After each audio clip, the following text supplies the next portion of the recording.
I'm Alan Ball. I'm the executive producer and creator of True Blood, and I'm here with key members of the post-production staff. To my right is Scott Klein, colorist, Gary Calamar, music supervisor, Louise Ennis, editor, Bruce Dunn, producer, in charge of all things post-production, Nathan Barr, composer, John Massey, visual effects supervisor, John Benson, sound designer, and Greg Feinberg, my fellow executive producer and partner in crime.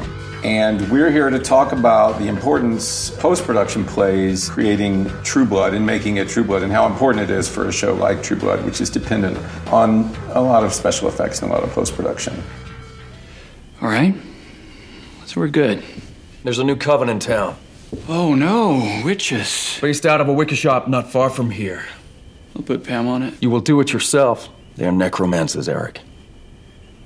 Each season we have a big component that we add that we're going to have to deal with exclusively in post. And this year it was the witch storyline. A ton of visual effects, obviously, with John. Sound design, everything about the witch concept made it very challenging and hopefully very rewarding for the viewer too.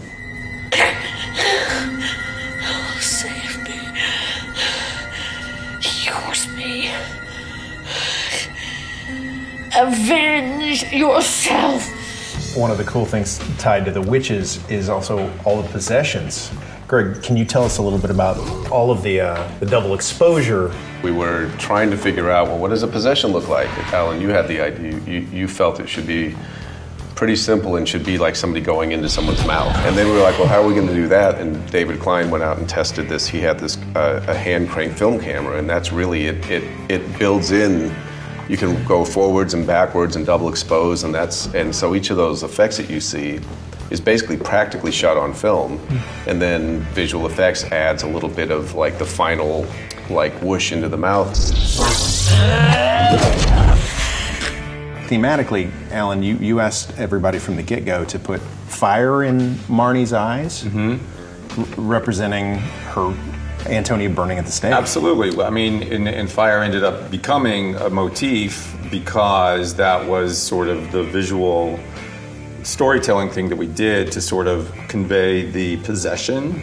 So this woman who was burned alive, the reflection of those flames appeared in the body of the woman she was possessing 400 years later. And then fire, it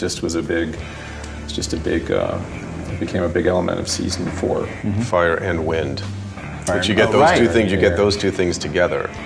I think it was Scott Winan in episode 2 who came up with the idea of having this wind help represent like the beginnings of the possession. It was just another element, again, in this room. And that was something that I think presented lots of fun for you. We kind of played that with moving, windy, whispery things like they were, once she was in that mode, they were in the room moving around. Periorum facere homo celestis, animal lex mortis, flama vea virtus, interiorem facere homo celestis, animal lex mortis. We're actually sitting right where the circle of fire and here in our moon goddess set. Surprisingly, the place did not burn down. I don't know how that happened. Was there actual fire on set? That was actually a highlight for me because we shot that with no fire whatsoever. And then when you look at it, what John was able to do with his visual effects was pretty amazing. We always like to use real practical elements. That's something that we always try and just strive for because nothing looks more real than real fire. Yeah. And it's just shooting that fire and getting that into, I think we gave editorial, the fire elements here, mix it in, play it in, and I know in episode 12 that's what we did for the pyre. It's the same thing as when you have actors on a burning pyre, it's like, well, what, you can't obviously have them there. So, doing the fire as a separate piece and then throwing it in later really works out. And, it's real fire, so you can't really tell. Was there any real fire when Antonia burned? Or was that all? There was. When Antonia burned, there was, but again, it was not when she was there, so it was a composite of her on the pyre and then fire elements. But when the vampires caught fire, they actually were stunt people who caught fire. Yes. That was we actually burned a couple of stunt people. Yeah. Yeah. We are no longer hidden. If we do nothing and wait, We shall be tortured, raped, murdered, eaten. But understand this. Vampires are not immortal. They are only harder to kill. Alan, one of the things that you established right from season 1 was the unique nature of these vampire deaths.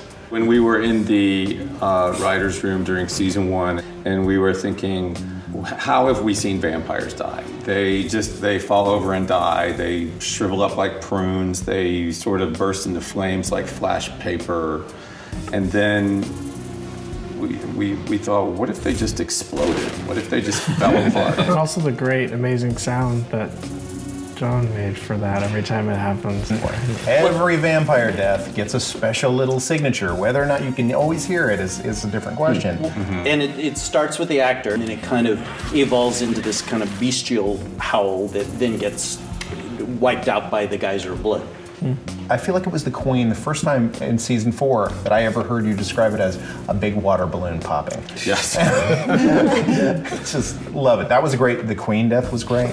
The Queen did a great. I mean, we really worked off her movement of actually of her death knell, as they say. You know, where we actually took elements of balloons exploding with blood from green that we shot on green screen that we then put into the scene. It is great to hear because I don't get to see it until it's played on HBO. So it's great to hear all the sound and to see and to hear everything that's played after our visual effects are completed. Right. On my command, Their bullets are wooden? with a silver core. Nothing but the best for my queen. You fucking traitor! Fire.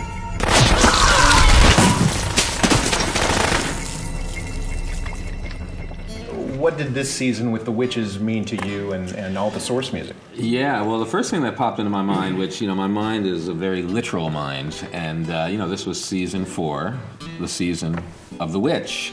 And, that song immediately popped into my head, the great old Donovan song. Of course, that song has been used many times over the years. I think it was just some lame Nicolas Cage movie called Season of the Witch that just came out. So it was a little, you don't want to overdo the Season of the Witch. But I wrote that movie. I mean, when I say lame, I don't mean lame. But the show in general is just so great for a music supervisor because we use a ton of music. I mean, we've all worked on other shows. I have, and nobody uses the amount of music that we use in the show. When 2 of your main sets are bars, there's going to be a lot of music. That's true.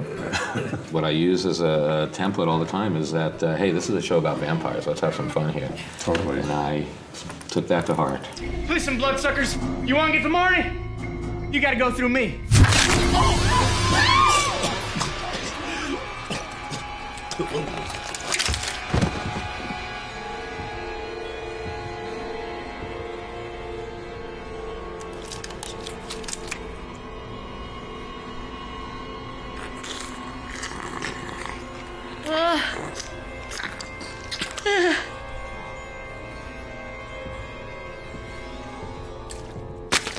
What did the witch motif mean to you? There were a lot of set pieces this season in terms of the story, and so it required the score to be really big and imaginative, and a lot of new instruments came out of my toolbox and stuff that was really fun to explore.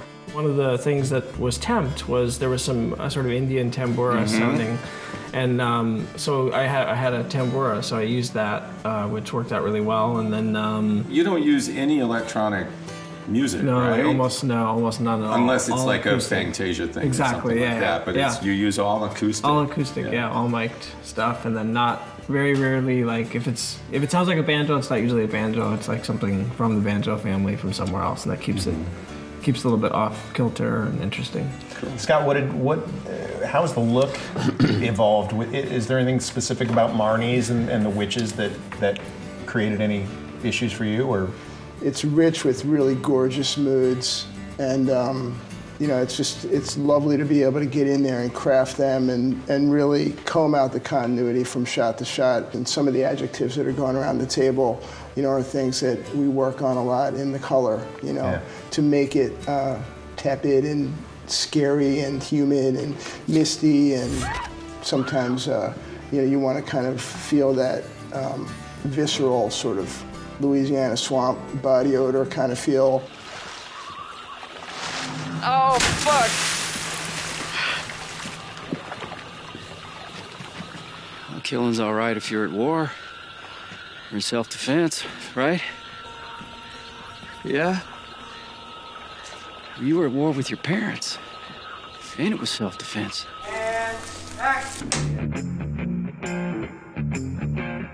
What was the most fun that each of you had this season, and what was the most challenging? You're looking at me. Looking at you. We're going this way.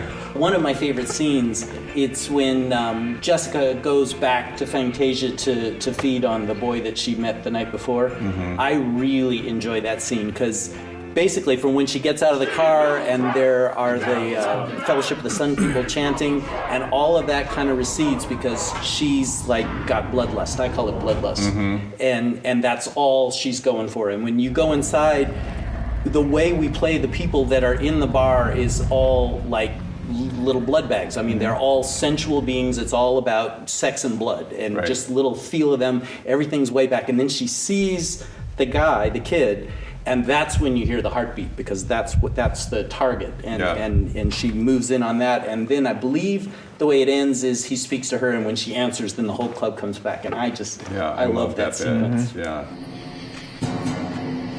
Lady Antonia?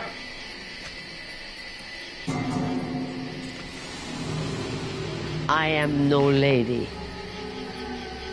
I am peasant and proud of it. I come in peace. Do you? I think the most challenging ones were the most fun ones too, and the one that I think of that is the hardest is the cemetery war scene with all the fog and everything. That was just really hard because there were like so many different characters all coming together at once. Then it looked like Suki was going to die, and it was just sort of a rapid fire change of different characters, different themes, different tension. That was really, but it's really fun. That stuff's always most fun too, is figure out how to make all the themes come together. In a way they haven't before. And then the pyre at the end was really difficult, again, for the same reason. I think that there was just so much going on.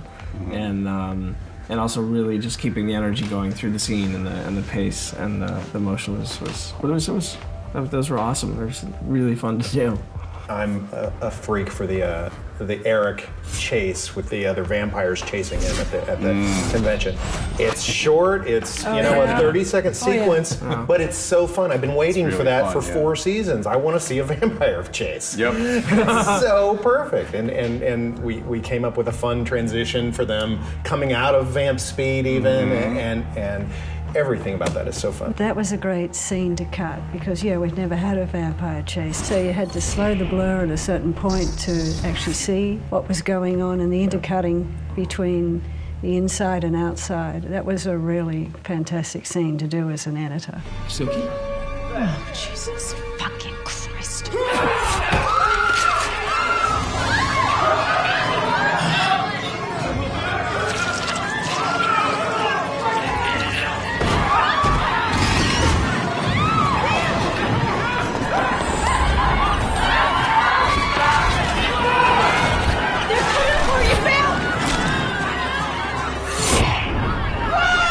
I think my favorite scene in terms of post was the ritual gang rape of Jason by the crazed werewolf. That is a classic. Got to write what you know. Exactly. Exactly. Don't, please. I'm begging you. Don't you want to be together? I mean, this is the only way. I love you. Oh, suck it, Felton. Sweetheart, please. Just try and relax, all right? It'll only hurt in the beginning.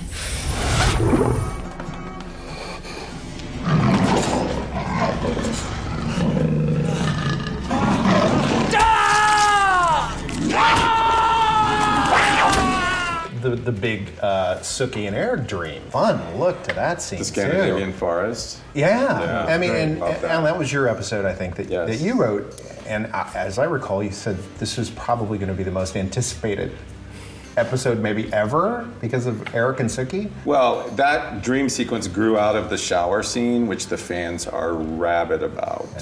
In the shower scene, they basically take a shower and they soap each other up in some private areas. So we're not going to do that, you know. So I had to figure out a way to make it pay off in a way that would not get porny and keep the romance alive. We do try and keep the show pretty clean.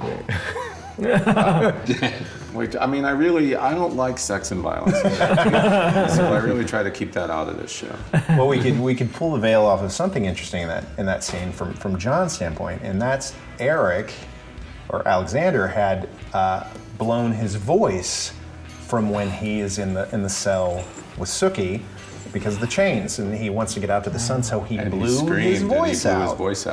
Take off the chains! Take them off! Listen to me, you'll die if you go out there!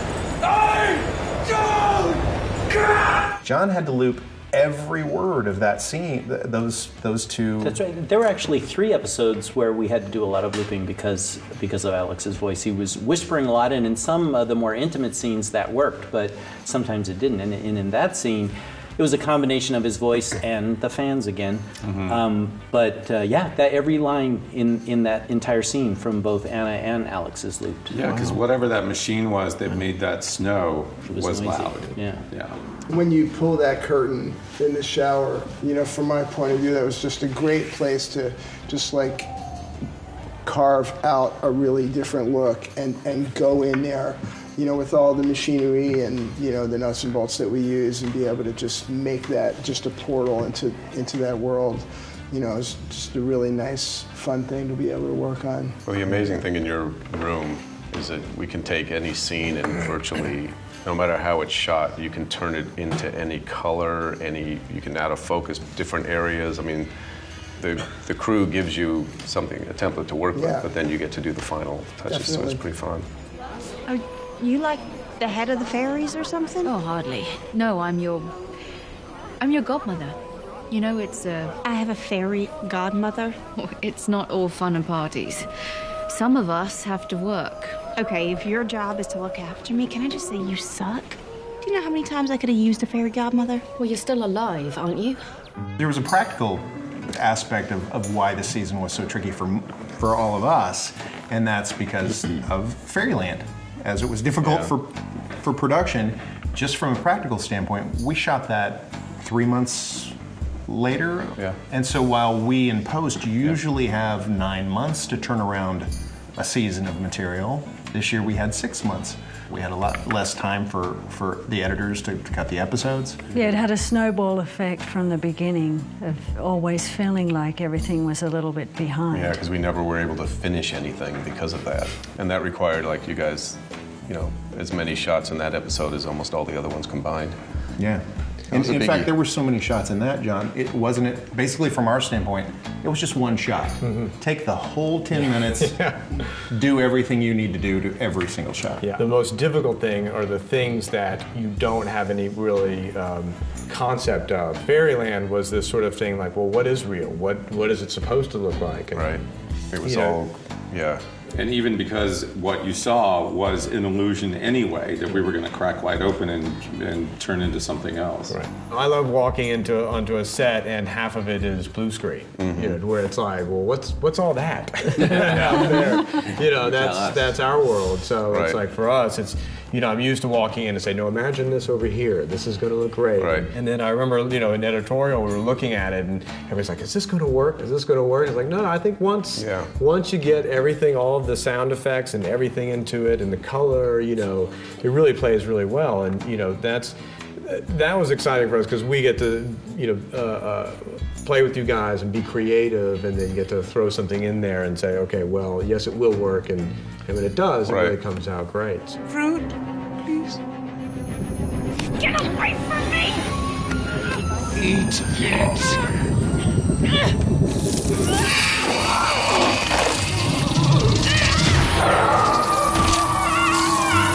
It's also interesting because Fairyland helped evolve a little bit of the Sookie boom.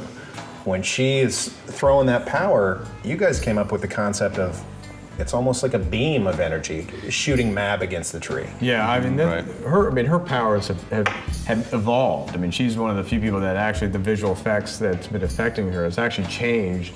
Whereas now she has control over it. Now she's, you know, when she, you know, shoots at Eric, you know, there's no hesitation, there's no trying, it's just boom, it's there. And then in 12, when she hits Lafayette, she knows she's not going to kill him, and that was one of the things that we tried to do with the effect was in show that when it's coming on, she already has it in her hand when she actually throws it at Lafayette.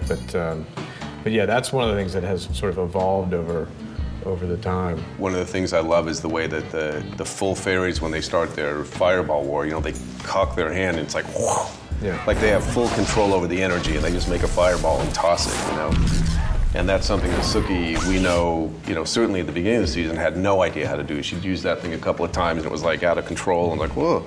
You know, I don't know if she'll ever be able to completely control it the way they can because she's not a full fairy, but certainly we see what they can do with whatever that energy really is.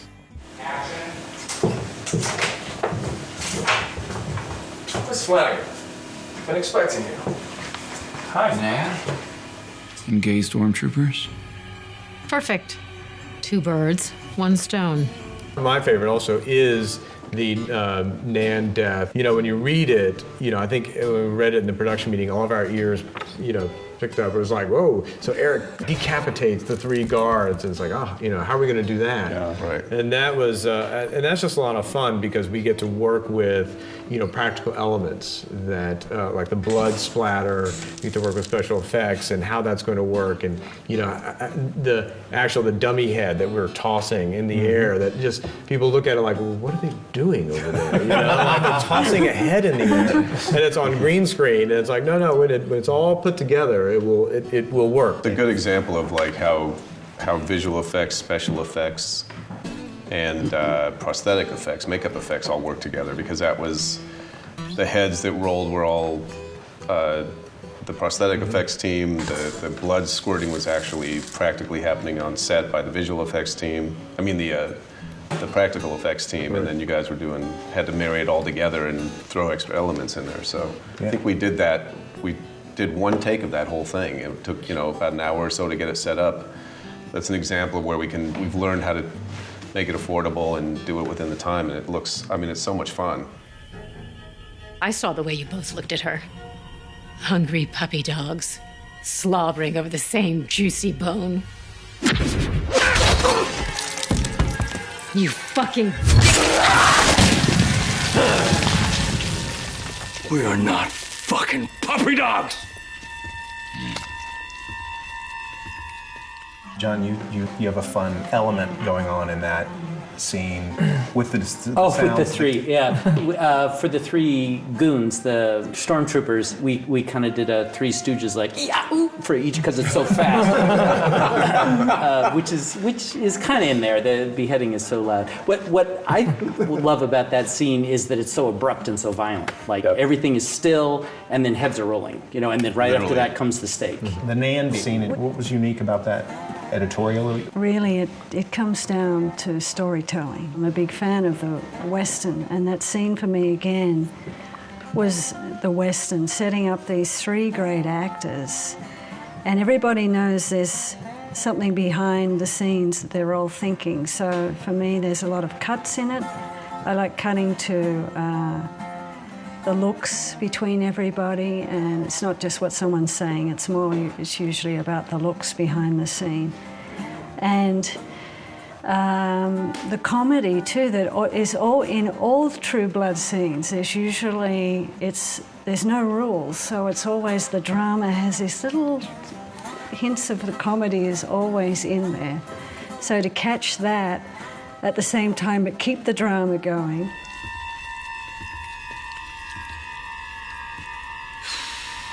What a bitch. that scene is such good storytelling because you think, oh, this is setting up something for next season. We're going at a different. Nan's going to be on their side. This is going to be wonderful. As a fan of the show, Nan's too important to kill. There she is, pool of blood laying on the ground. Personally speaking about the Nan scene, I was caught up in the dialogue. As at that point I'm a TV viewer. I mean, I feel like I'm a professional TV watcher, and I'm color correcting the show, and I was watching the scene, and I'm caught up in the dialogue. It's like, well, you know, so what is she selling them? What is she trying to pitch them on? What's her angle? Where's her power in this? I mean, what are they gonna say? And all of a sudden it was like, blam! Get the heck out of here! Okay. You know, I'm always surprised, but you know, it's just like, no way, they got me. You know, I've been here for 4 years. Right. Yeah. That'll make for a really boring 5th season. Too. Little event. Yeah. Won't have any ramifications whatsoever. We've never seen Bill and Eric as a united team before either, have we? They're on the same side now. They're fighting the same enemy, and they've both been dumped by the same woman. So, bromance.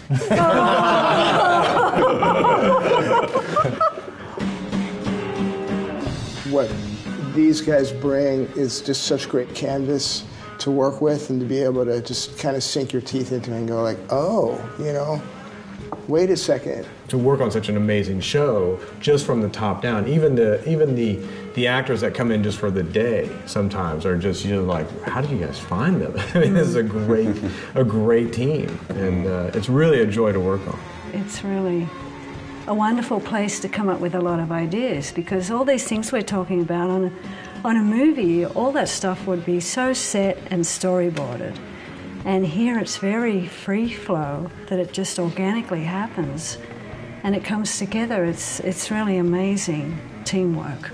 Yeah. I gotta say, from a musical standpoint too, I completely agree. It's just like you guys really allow us to just totally explore, and I think that's what makes it so fun and yields such really interesting stuff, because we go places where we might not otherwise. We're all so well-versed in the language of cinema and the language of television, and I can't tell you how many times I go to see something and 5 minutes in I know exactly where it's going to go, and if it goes there I feel like, why did I sit through that?